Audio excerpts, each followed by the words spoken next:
우리가 한 3주 이 다니엘 기도회 하면서 이제 고린도 전서를 15장까지 우리가 했습니다. 15장까지 하고 16장은 우리가 이제 남겨놓은 상태에서 지금 3주 동안 다니엘 기도회를 했습니다.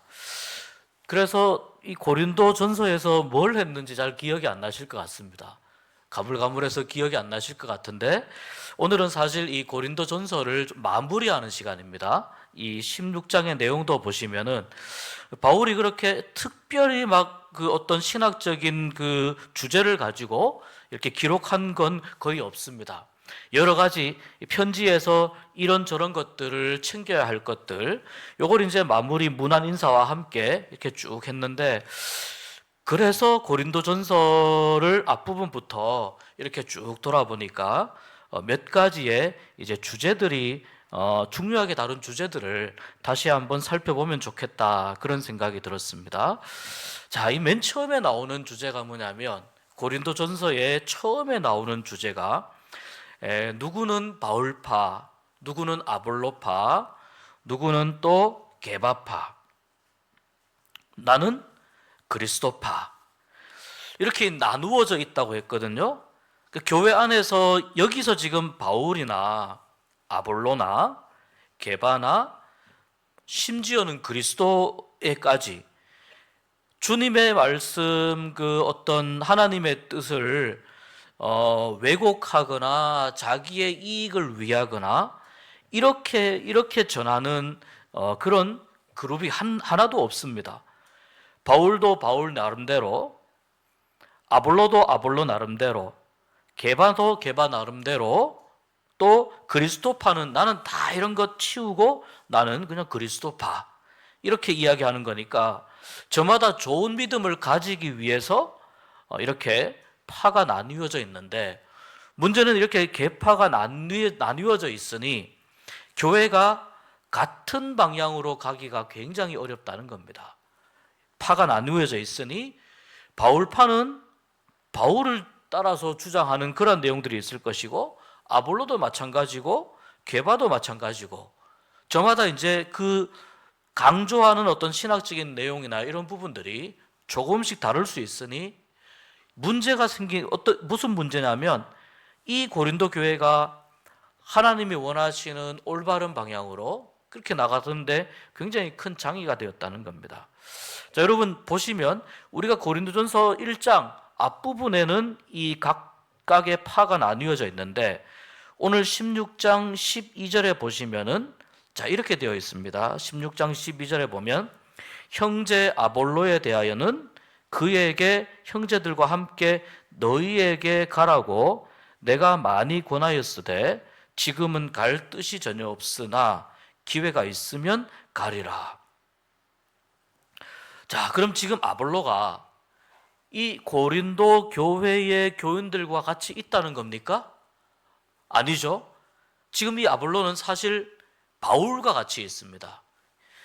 이 고린도전서는 바울이 3차 전도 여행을 하면서 2차 전도 여행을 하면서 고린도 교회를 개척을 했고, 그 고린도 교회를 잘 이제 세워 가다가 1년 6개월 정도 고린도 교회를 목회하다가, 그리고 나서 이제 2차 전도 여행을 마무리했는데, 지금 이 고린도전서를 쓰고 있는 이 상황은 3차 전도 여행을 하면서 에베소에 머물면서 고린도전서를 기록하고 있습니다.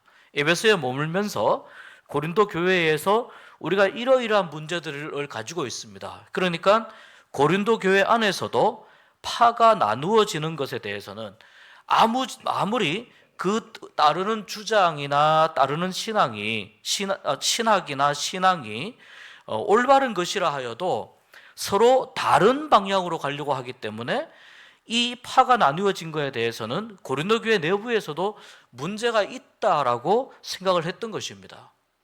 그러니까 바울에게 이렇게 이야기를 하는 거죠. 와서 우리가 어떻게 하면 좋겠습니까? 바울이 자기의 이야기를 하죠. 나는 내가 파벌을 만들기 위해서 나는 교인들에게 세례를 준 적이 없다. 내가 이 고린도에 와서 세례를 준 가정은 딱 2사람인데 그들 외에 다른 사람들에게 세례를 주지 않은 것을 나는 무척이나 감사하게 생각한다. 왜냐? 내가 가서 바울파를 만들려고 한 것이 아니기 때문이다. 고린도 교회를 설립하면서 이 고린도 교회가 나만을 따라오기를 내가 원하지 않았기 때문이다라는 것입니다. 그래서 이 각 파는 전부 다 어떤 관점에서 하나가 되어야 되냐면은 복음의 능력 안에서 이 모든 그 파벌이 해소가 되고 녹아지고, 또 파벌 사이에 있는 긴장감이나 파벌 사이에 있는 여러 가지 어떤 경쟁심이라든지 시기심이나 질투심이라든지 이런 것들이 복음의 능력 안에서 녹아져야 된다는 거죠. 그래서 오직 복음만 받들고 복음만 따라서 살아가는 그러한 교회가 되어야 된다는 이러한 바울이 권면하고 있는 것을 봅니다. 그 다음에 이 고린도 교회에 있었던 아주 큰 문제 중에 하나는 음란의 문제입니다. 상당히 이 고린도 도시 자체가 상업 도시에다가 굉장히 큰 대도시였고 무역도 활발했고 많은 사람들이 오고 가고, 거기에 플러스 고린도 시 자체에 이방 신들의 뭐 제우스라든지 아르테미스라든지 이런 이방 신들의 신전이 고린도 도시에 많이 세워져 있었죠. 그러니까 헬라 문화의 아주 중심지라고 볼 수 있습니다. 그 헬라 문화의 중심지에 교회를 세워 놓았는데, 문제가 이제 뭐냐면은 이제 이 고린도 도시가 계속해서 상업적으로 발달하다 보니까 또 많은 자원도, 쉽게 말해서 돈도 굉장히 많이 활발하게 돌다 보니까 이 도시의 특성상 이러한 음란의 문제가 교회 안에까지 와서 발생하게 되었다는 겁니다. 여러분이 음란의 문제는 단순히 어떤 생각의 문제, 육체의 문제에서 끝나는 것이 아니고, 이 음란의 문제는 영적인 부분까지 영향을 주게 됩니다. 그래서 굉장히 심각한 영적인 문제를 일으키고 결국 하나님으로부터 멀어지게 만드는 것이 이 음란의 문제입니다. 바울은 이것을 어떻게 해소하느냐?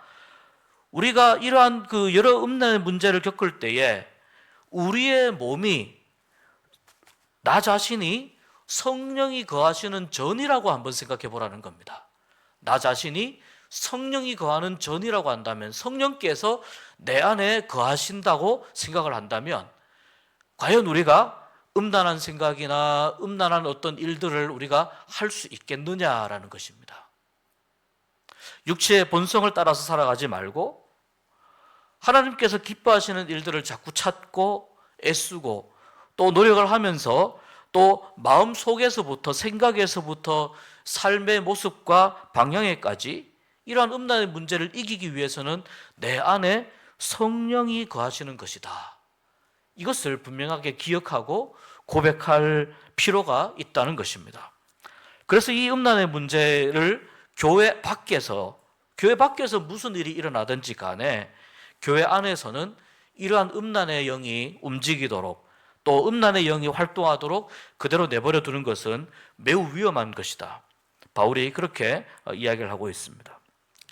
그 다음에 또 바울이 이 고린도 교회에서 강조했던 것 중에 하나는 뭐냐면 우상에게 바쳐진 제물을 먹는 문제입니다. 자, 여러분, 원론적으로 우상은 뭐냐면은 아무런 힘도 쓸 수 없는 그냥 인간이 만들어낸 허상입니다. 허상. 인간이 만들어낸 허상입니다. 구약시대로 쭉 거슬러 올라가서 사울왕 시대에 보면 이 이스라엘 백성들이 블레셋하고 전쟁을 하면서 블레셋과의 싸움에서 이기기 위해서 생각해낸 그 방법이 뭐냐면 여호와의 궤, 그러니까 그 안에 말씀이 들어있는 여호와의 궤를 가지고 와서 이 여호와의 궤를 놓고 우리가 전쟁을 하면 하나님이 여기 와서 계시니까 우리가 이 블레셋과의 전쟁에서 반드시 이길 것이다. 이렇게 이제 생각을 했습니다.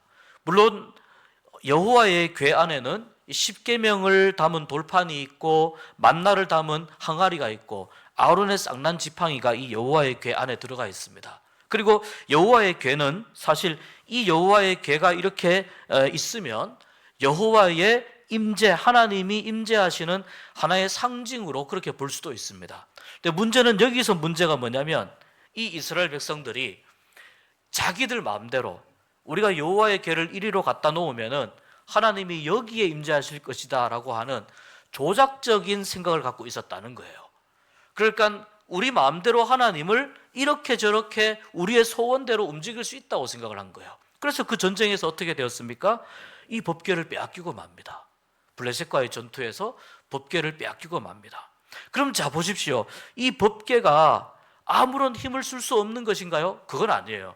자, 이 블레셋 사람들이 법궤를 빼앗아 와가지고, 자, 이것이 이스라엘 사람들이 섬기는 그 신을 예표하는 그런 물건이라고 생각해서 자기들이 섬기는 그 다곤 신의 신전 안에다가 이 법궤를 갖다가 넣어버립니다. 그러니까 자기들이 믿는 신이 이 법궤를, 또한 법궤로 상징되는 여호와와 싸워서 이길 수 있다고 생각을 한 거예요. 그런데 아침이 딱 되었는데 어떤 일이 일어났냐면, 다곤은 이 나무로 조각한 하나의 그 우상이잖아요. 다곤의 팔다리가 잘려 있고 다곤의 머리가 댕강 잘려가지고 땅바닥에 구르는 걸 봅니다. 그러니까 이런 일들을 몇 번 경험을 합니다.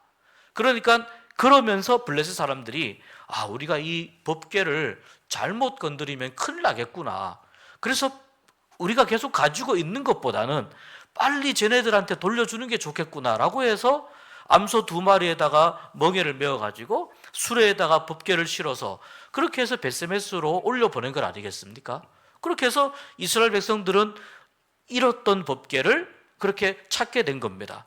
법궤가 이스라엘 진영으로 넘어가자 더 이상 다곤신이라든지 아니면은 어떤 그 이상한 질병이라든지 이런 것들이 전부 다 정지가 되고 전부 다 이제 더 이상 이런 질병들이 걸리지 않는 그런 이제 결과를 보게 되었다는 거죠. 그럼 잘 생각해 보십시오. 이스라엘 백성들이 법궤를 가지고 왔을 때에는 하나님께서 이스라엘 백성들을 싸워 주실 수 없어서 법궤를 빼앗겼냐는 겁니다. 또 다른 관점에서 이 법궤가 다곤 신전 안에 들어갔을 때, 이 블레셋 사람들이 믿는 그 신 안에 들어갔을 때 왜 그때는 하나님께서 이 다곤 신의 이 머리라든지 팔다리라든지 이런 것들이 잘려서 전부 다 바닥에 나뒹굴게 했냐는 거죠. 하나님은 영원하시고 전지전능하시고 모든 것을 다 하실 수 있는 하나님이시지만, 여러분 여기서 이야기하는 중요한 지점은 뭐냐면은, 하나님을 내가 생각하는 방식대로 하나님을 믿으면 안 된다는 그 교훈입니다. 내가 생각하는 방식대로 내가 이렇게 하면 하나님이 이렇게 해주시겠지. 그건 나의 생각이에요. 내가 이렇게 하면 하나님이 이렇게 해주시겠지. 하나님께서는 그렇게 원하시지 않아요. 하나님의 방식대로 하나님을 예배하고 하나님이 기뻐하는 방식대로 하나님께 나와서 기도하고 간구하고 하나님이 원하시는 방식대로 하나님을 섬기라고 하시는 거예요. 우리의 삶의 자리에도 마찬가지예요. 우리도 때때로 하나님을 마치 어떤 그 도깨비 방망이처럼 생각해서 어떤 소원이나 간절한 어떤 내용들이 있을 때 그것을 언제까지 이루어 달라고 이렇게 기도하는 경우들이 종종 있습니다. 물론 여러분, 그 기도는 내 입장에서는 굉장히 간절한 간청입니다. 간청하는 기도임에 틀림없지만, 그러나 여러분 때때로 우리가 그렇게 기도하면서 또 그렇게 하나님께 나오면서 혹시 내가 이미 결론을 내려놓고 하나님께 이렇게 해 주십시오 라고 하는 건 아닌가, 이것을 생각해 봐야 된다는 거예요. 내가 이미 믿음의 결론을 내려놓고 신앙의 결론을 내려놓고 내가 하나님께서 이때는 이렇게 해 주셔야 되는데 이때는 이렇게 해 주셔야 되는데,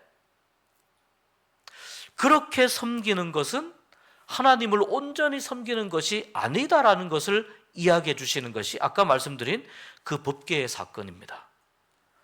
자, 다시 돌아와서 제가 오늘 이 말씀 왜 드리냐면, 이 다곤의 그 산당에 갔을 때 법궤를 같이 집어넣었더니 하나님께서 다곤의 목과 팔다리를 댕강댕강 잘라가지고 다곤이 아무것도 아니라는 것을 보여주셨다는 거예요. 그러니까 그게 우상이라는 겁니다, 여러분. 우상은 뭐냐? 우상은 아무런 능력이 없어요. 아무런 행하는 일이 없습니다.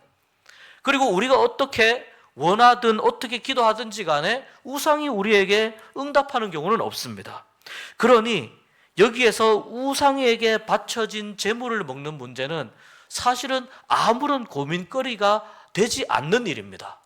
우상에게 바쳐진 제물을 먹는 문제, 별로 그렇게 우리가 믿음이 충만하다면 이것이 그렇게 심각한 문제가 안 됩니다. 될 수가 없습니다. 그런데 왜 이 문제를 바울이 중요하게 다루었냐면, 모든 성도들이 정말 하나님을 굉장히 높은 믿음의 경지에서 하나님을 믿으면 괜찮은데, 고린도 교회를 이렇게 보니까 이제 막 신앙생활을 시작한, 약간만 바람이 불어도 넘어질 듯, 또 약간만 바람이 불어도 자빠질 듯, 조그마한 어려움이 생겨도 신앙을 포기할 만한, 아주 쉽게 말하자면은 어린 나이에 어린이 같은, 아이 같은 연약하고 초보적인 신앙을 가진 사람들이 있는데, 자, 그 사람들일 경우에는 이 우상에게 바쳐진 이 제물을 먹는 것이 그 사람들에게는 굉장히 심각한 문제가 된다는 걸 발견했기 때문입니다. 그래서 바울이 이렇게 이야기합니다. 하나님은 우리에게 자유를 주셨습니다. 그러니 우리가 우상이 아무것도 아니라는 것을 확신하고 하나님의 전지전능하심을 우리가 믿고 의지한다면, 그 우상에게 바쳐진 제물을 먹는 건 아무 문제가 안 됩니다. 그러나 만약 내가 우상에게 바쳐진 제물을 내가 먹는 것을 보고 교회에 어떤 사람이라도 실족하는 사람이 있다면, 믿음이 실족하는 사람이 있다면, 그 사람을 위해서 우상에게 바쳐진 제물을 먹지 않는 것이 훨씬 더 배려하는 믿음입니다.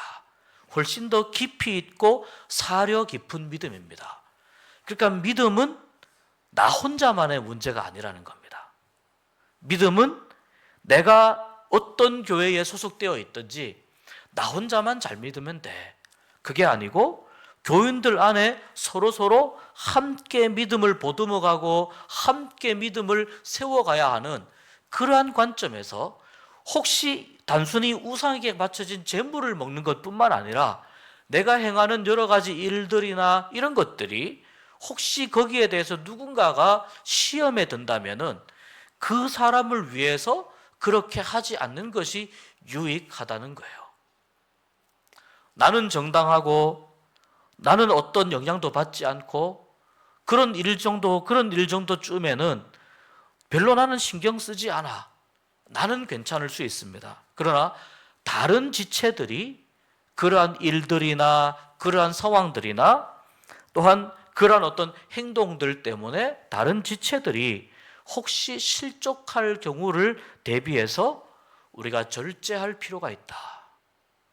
이것이 바로 공동체 안에서 함께 믿음 생활을 하는 사람들이 가져야 될 어떤 신앙의 자세이다라고 이야기를 하는 겁니다. 그래서 우상의 제물을 먹는 문제를 정리를 하고요. 그 다음에 또 한 가지는 뭐냐면은, 이 고린도 교회는 은사를 받은 사람들이 굉장히 많았어요. 여러 가지 다양한 은사를 받은 사람들이 많았는데, 자, 문제는 이 은사가 오용됩니다. 이 은사가 잘못 사용됩니다. 그러다 보니 은사 때문에 시험에 들게 되고, 내가 받은 은사가 더 좋은 은사다, 네가 받은 은사는 나보다 좀 덜하다, 이렇게 서로 간에 은사를 비교하는 일들이 일어나면서 이것이 결국은 예배도 무질서하게 만드는 데까지 이렇게 가게 되었다는 겁니다. 그래서 자, 이 은사를 어떻게 할 것인가? 결론적으로 뭐냐면은, 이 은사를 사용하는 기본적인 법칙이 있는데 그 법칙이 바로 사랑의 법칙이라는 겁니다. 그래서 고린도전서 12장과 13장이 연결되어 있는 거예요. 사랑의 마음으로 은사를 사용하고 교회에 유익이 되고 덕이 되는 방식으로 은사를 사용을 하고, 또 하나님께 영광이 되는 그러한 방식으로 은사를 사용을 할 때에 그 은사가 다른 사람들에게 덕이 된다는 겁니다. 이 위에서 앞부분에서 이야기한 그리스도인들, 믿음이 좋은 그리스도인들이 아무래도 그런 은사들을 좀 받았을 수 있겠죠. 그러니까 이것은 또 이러한 논리로 믿음이 약한 지체들을 배려하는 차원에서 은사를 사용해야 한다라고도 볼 수 있는 것입니다. 그리고 가장 중요한 것은 공동체에 유익이 되느냐 되지 않느냐. 우리가 은사를 사용할 때 공동체에 유익이 되느냐 되지 않느냐, 그것을 살펴야 된다는 것입니다. 그래서 그렇게 은사를 사용하려면은 바로 고린도전서 13장에서 사랑의 법칙에 의거해서 은사를 사용하라, 이렇게 바울이 권면하고 있습니다. 이 고린도전서 13장에 굉장히 의미 있는 말이 있는데, 어린아이의 일을 버렸다라는 말이 있어요. 어린아이의 일을 버렸다. 무슨 말이냐면 은사이든 어떤 말씀이든 교회에서 행하는 여러 가지 일들이든 일상적인 상황이든 간에 이러한 것들이 점점 더 하나님께서 원하시는 모습으로 자라나고 성장해야 되는데, 계속해서 어린아이와 같은 모습으로 그렇게 있다면 어떤 은사를 받는다 하더라도 그것은 그 당사자도 물론이고 그 교회 공동체에 결코 유익이 되지 않는다는 것입니다. 그래서 사랑의 법대로 행한다 하는 이 말은 믿음이 약한 지체들을 배려한다는 뜻도 있지만, 우리가 모두 다 함께 우리가 점점 더 어린아이의 일을 버리고 우리가 점점 더 하나님이 원하시는 성숙한 믿음으로 나가야 된다라고 하는 그런 의미를 담고 있습니다. 그리고 이제 요 15장에서는 부활에 관한 이야기를 이렇게 쭉 하고 있는데요. 이 부활은 어디서부터 우리가 부활의 소망을 가질 수 있느냐? 예수 그리스도의 부활에서부터 부활의 소망을 가질 수 있다는 겁니다. 그래서 예수님이 부활하신 그 부활은 역사적인 사실이고 역사적인 사건이고, 예수님께서는 부활하신 이후에도 여러 사람에게 나타나셨는데 맨 마지막에 정말 나에게도, 이 변변치 못한 나에게도 나타나셔서 예수님께서 부활하셨다는 것을 확증해 주셨다. 그리고 마지막에, 이 세상의 마지막이 될 때에 다시 예수님께서 우리 모든 사람들을 다 일으키셔서 우리 모든 사람들을 함께 부르셔서 하나님의 나라로 이끄실 것이고, 그 마지막 때에 하나님께서 우리로 하여금 하나님의 백성으로 살게 하시기 위해서 우리는 부활하여서 하나님 나라에 참여하게 될 것이다. 이런 내용들을 이제 15장까지 쭉 진행을 하고 있습니다. 자, 고린도전서가 이런 내용들을 가지고 바울이 쭉 썼는데, 오늘 말씀을 보면은 1절부터 4절까지는 이런 내용입니다. 예루살렘 교회를 돕기 위한 연보, 즉 헌금을 독려하는 내용이 있고요. 내가 여러분들이 그 사랑으로 모아준 이 헌금을 내가 지혜롭게 잘 전달하겠습니다. 여러분, 이번 주일 예배 때 제가 사람의 길 하나님의 길이라는 이제 제목으로 설교한 내용 중에 하나가 뭐냐면, 바울이 3차 전도 여행을 마무리하면서 왜 예루살렘으로 가려고 했는가라는 부분입니다. 그 이유 중에 하나가 뭐냐면, 바로 예루살렘 교회가 당시 굉장히 재정적으로 어려운 일이 있었습니다. 그래서 참 감사하게도 이렇게 바울이 개척한 여러 교회들이 예루살렘 교회를 위한 그 헌금을 많이 해주었습니다. 그래서 이 헌금을 바울이 그 헌금 맡은 각각의 담당자들과 함께, 예를 들면 드로비모 이런 사람이죠. 이런 사람들과 함께 예루살렘 교회까지 가서 그 헌금을 전달하기 위해서 바울은 끝까지 예루살렘 교회로 가고자 한 것이고, 그리고 이 바울의 예루살렘 행을 성령께서 계속 이끌어 가시고 성령께서 계속 독려하셨기 때문에 바울이 예루살렘 교회까지 이 헌금을 가지고 가려고 한 것입니다. 그래서 그러한 계획을 오늘 여기 말씀 가운데 쭉 이렇게 나와 있는데요. 16장 2절에 보니까, 매주 첫날에 너희 각 사람이 수입에 따라 모아두어서 내가 갈 때에 연보를 하지 않게 하라. 이게 무슨 뜻이냐면 매주 첫날이라고 하는 말은 안식 후 첫날입니다. 안식 후 첫날. 안식 후 첫날이면 우리에게는 무슨 요일이죠? 주일이 되죠. 안식일이 토요일이니까 우리에겐 주일이 되죠. 자, 처음 초창기 초대교회는 안식일, 토요일에도 모였었고 그 다음에 주일에도 모였었습니다. 그리고 어떤 경우를 보면 일주일 내내 함께 초대교회가 모여서 같이 예배하고 하다가 점점 이제 그 모임이 줄어들면서 안식일과 주님이 부활하신 날에 초대교회에서 모였습니다.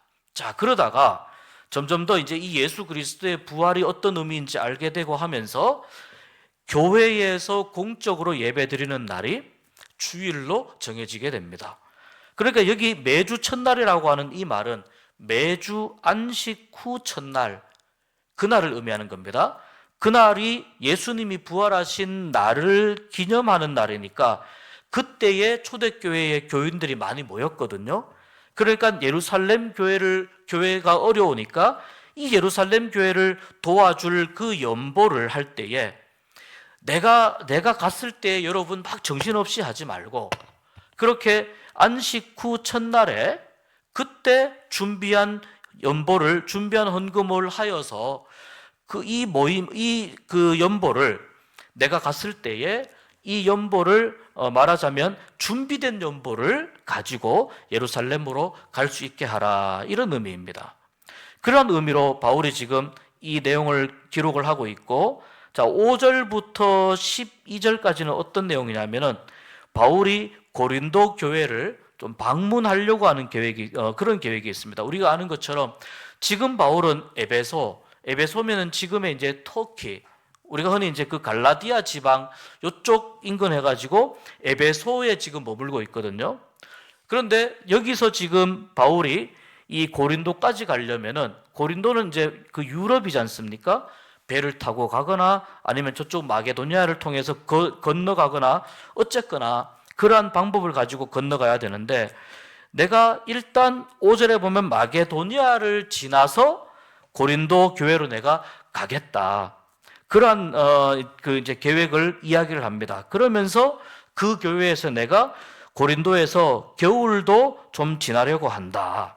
내가 고린도 교회에서 겨울도 지나고 그러면서 여러분들과 함께 교제하고 여러분들과 함께 있으면서 여러 가지 신앙 문제들을 좀 정리하고 교회를 정비하려고 한다, 이런 마음을 밝힙니다. 그런데 내가 가기 전에 먼저 나의 사랑하는 믿음의 아들, 믿음의 동력자인 디모데를 내가 먼저 그 교회에 보내겠다, 고린도 교회에 보내겠다. 그러니 이 디모데를 잘 받아들여서 디모데와 함께 교회를 건강하게 만들어 가기를 바란다라는 내용의 말씀을 하고 있습니다. 그리고 아까 우리가 언급했던 아볼로, 이 아볼로도 바울을 대신해서 바울의 뒤를 이어서 고린도 교회를 목회했는데, 지금 아볼로는 고린도 교회를 떠나서 에베소에서 바울과 함께 머물고 있습니다. 그래서 바울이 이 아볼로에게 이야기합니다. 함께 고린도 교회로 방문할 계획이 없느냐 하니 아볼로는 고린도 교회를 아직은 방문할 뜻이 없다라고 이야기하는 겁니다. 왜 그러냐면 지금 이런 상황에서 고린도 교회가 여러 다양한 파벌로 흩어져 있는데 그 중에 나를 따르는 파들도 있는데, 내가 만약 고린도 교회에 가게 되면 아무래도 나를 따르는 파들을 중심으로 해서 다른 계파들이 안 좋은 영향을 받을 수 있지 않겠느냐, 교회의 하나됨에 있어서 내가 가는 것이 방해가 되지 않겠느냐, 이런 마음으로 아볼로가 지금은 때가 아니다, 지금은 고린도 교회로 갈 계획이 없다라고 이야기하는 거죠. 그러니까 이런 내용들을 볼 때에 아볼로는 굉장히 그 헬라 철학에 해박한 사람이었고 또 언변이 아주 좋았고 또 거기에다가 상당히 어떤 외모도 좀 매력적이었고 이런 사람이었는데, 이 아볼로가 지금 보이는 모습은 하나님의 교회가 어떻게 하면은 바로 설 수 있는지, 어떻게 하면은 하나 될 수 있는지에 대해서 매우 깊이 고민하는 사람이라는 걸 우리가 알 수 있습니다.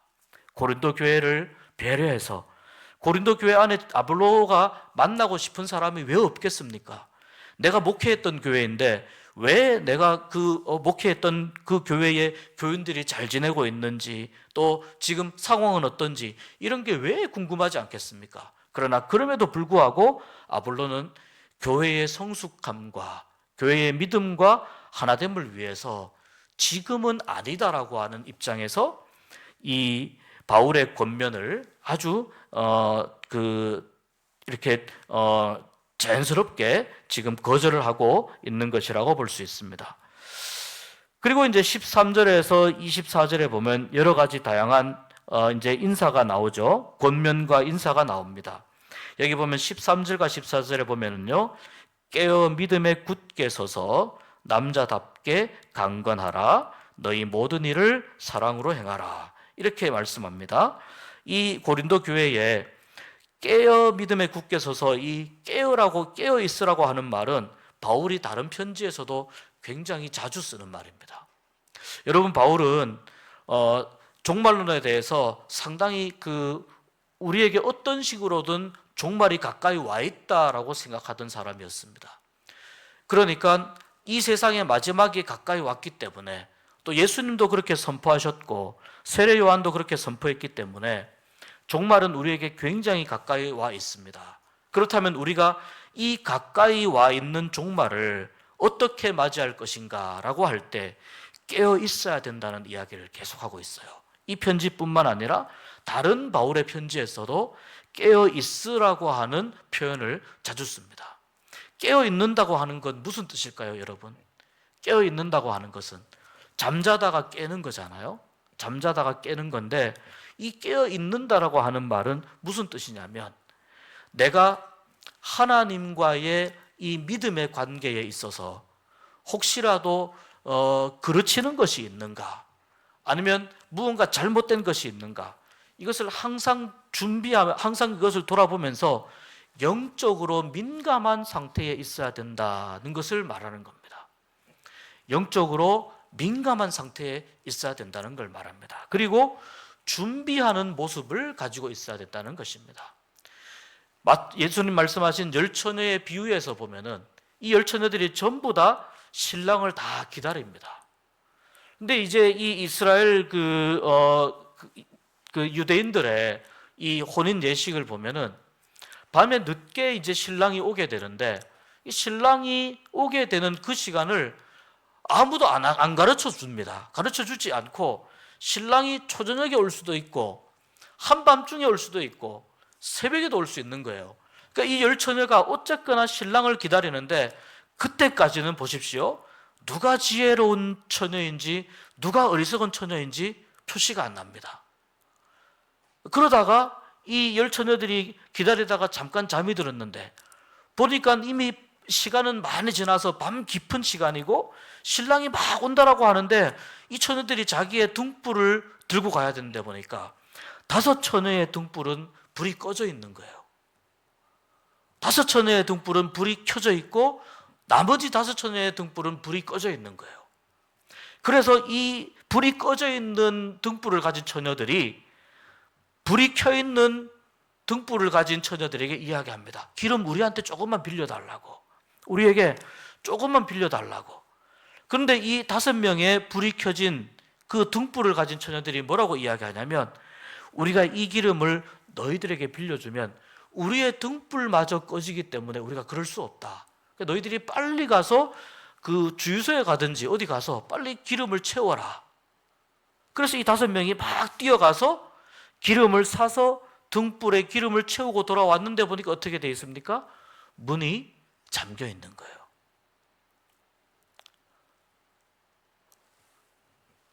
주님이 오실 그때를 깨어 있어서 준비해야 한다는 건 무슨 뜻이냐면, 내가 가진 등불에 기름을 가득 채우는 거예요. 내가 가진 등불에 기름을 가득 채우는 거예요. 기름을 가득 채운다는 것은 무슨 뜻입니까?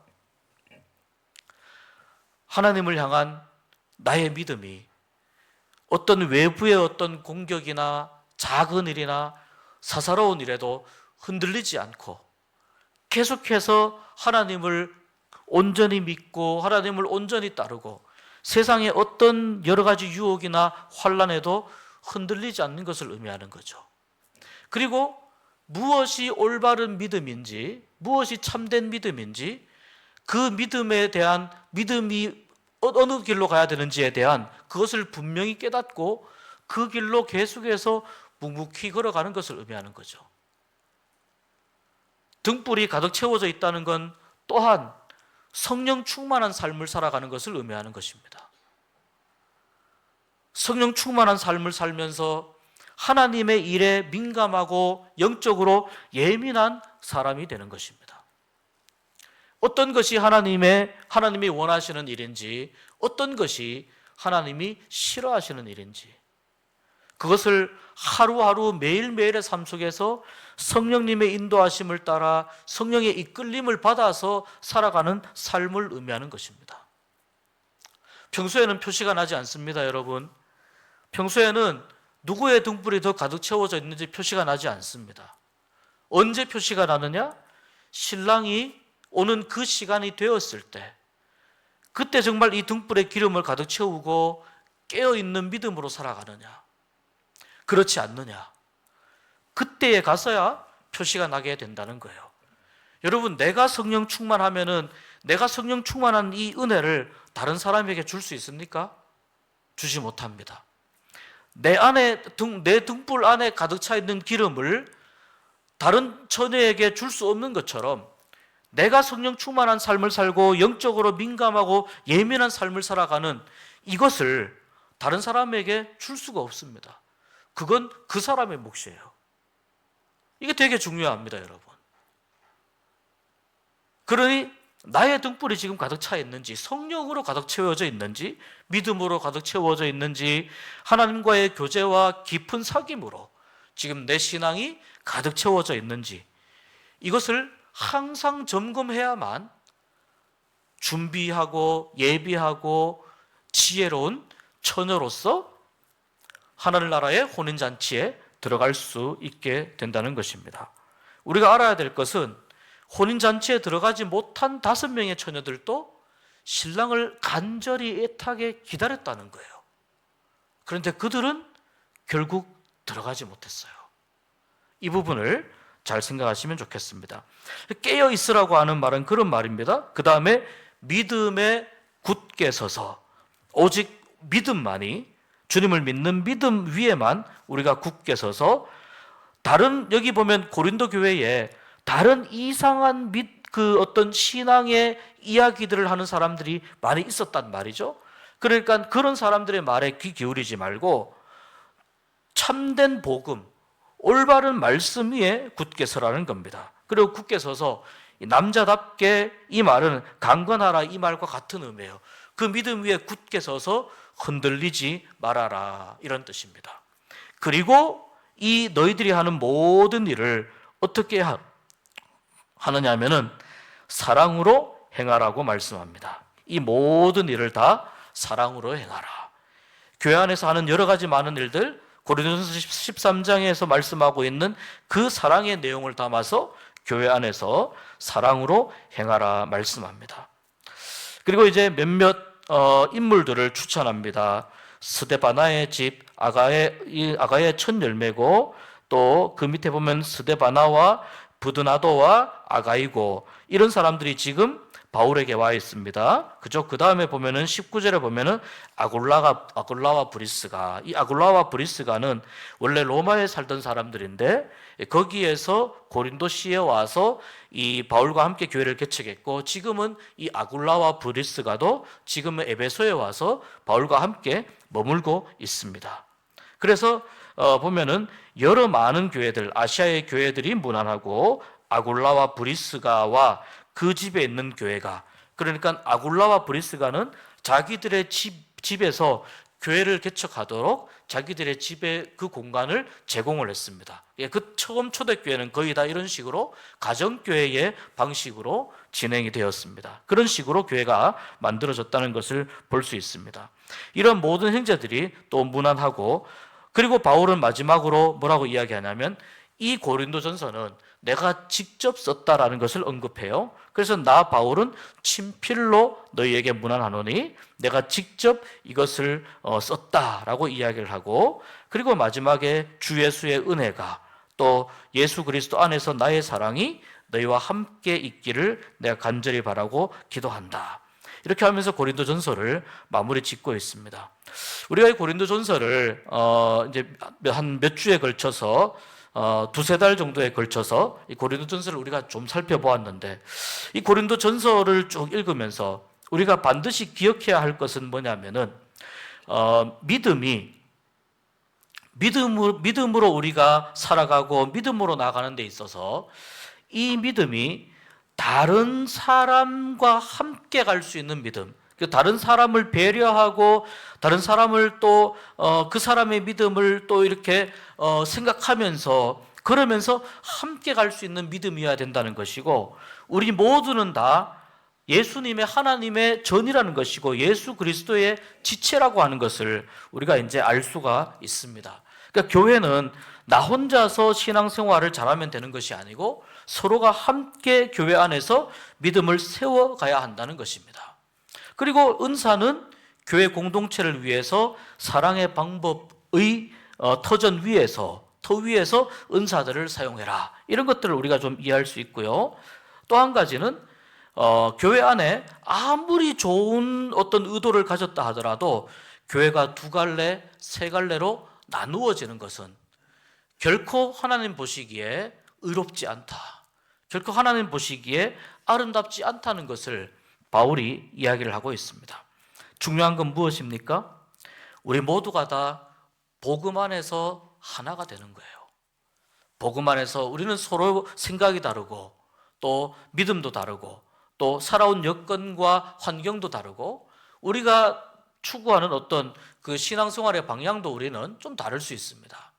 그런데 여러 다른 생각을 가지고 있는 이 교인들이, 성도들이 복음이라고 하는 예수님께서 주신 가장 이 큰 가치 안에서 하나가 된다면 거기는 분명히 사랑의 법칙이 적용될 것이고, 거기에서는 분명히 하나님의 교회를 위해서 은사가 사용될 것이고, 믿음이 약한 사람들을 배려하는 모습이 나타날 것이고, 그럼으로 인해서 이 교회가 정말 하나님의 영광을 드러내는 그러한 복된 교회가 될 수 있을 것입니다.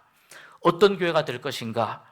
다시 한번 바울의 편지를 통해서 우리가 생각을 해보면서 하나님이 기뻐하시는 교회, 복음으로 하나 되는 교회, 그리고 무엇보다도 하나님과의 이 관계, 하나님과의 사귐에 있어서 주목하고 하나님의 사귐에 있어서 우리가 조금 더 집중하고 건강한 하나님과의 사귐을 만들어 나가는 그러한 교회가 될 수 있기를 주님의 이름으로 축복합니다.